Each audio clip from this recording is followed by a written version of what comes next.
Scott, I want to ask for your top 3 book recommendations for myself personally, but at the same time, I am a big advocate of reading, of nourishing your mind. So I know you're a huge reader. Can you give me your top 3 books that you would recommend to me and to anyone watching this episode?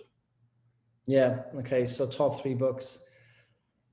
Well, one books that probably changed my perception on how long it takes to build a brand would be Shoe Dog. I remember listening By to Phil that. Knight. Yeah. Like just for a business sense, like just guys read that book just because it shows the graft it took him to build Nike where it is today. We got it much easier, but in terms of like speed online and stuff. But that's a great one. In terms of philosophy, like there's loads. There's a book called How to Be a Stoic by Penguin Classics, and that covers the 3 main Stoic texts: those Seneca, Marcus Aurelius, and Epictetus. And when you read those texts, you realize that we are the same as the Romans back then, exactly the same problems, but they managed somehow to, well, we know why. They didn't have technology blocking them. They were speaking about this stuff like a lot more than we were. And there's so many lessons that you can take from that. Like, they said about the review stuff, not being an emotional mess. Because if you're an emotional mess in business, it stops you doing what you need to do next. I could cry for a day about something. Like, well, what do you have to do next, Scott?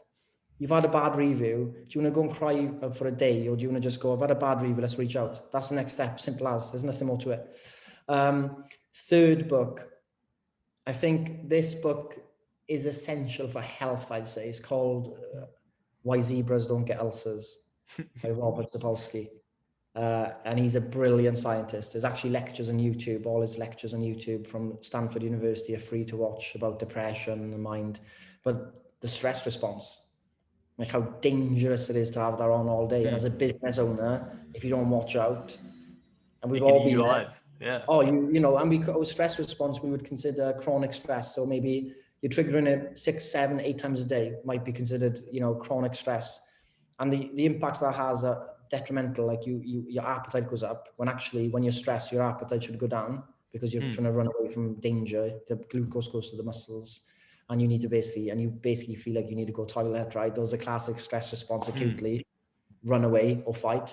If you keep it on too long, you feel hungry, you've got more risk of heart disease. There's just a constant anxiety to your being. You can't even think properly, so it impacts your rational decision-making part of your brain. So your frontal cortex, if that doesn't, it's got a finite amount of energy to use per day on decision-making stuff, right? So once you've used up that willpower or whatever it is, you feel like you have decision fatigue. You make worse decisions. Now think about that long-term as a business owner. Well, terrible news for you as a business owner, because you might be making decisions. You might be replying to one email in a rage, and it might be screenshotted and ruin your brand. Or you might do something so stupid in a decision with a supplier. You talk really bad to them, and they're like, "Do you know what? We don't want to work with you." And then you're like, "Oh shit, I've lost my thing." So yeah, those books like philosophy, sciencey, and then Shoe Dog, I'd say, if I were to recommend it.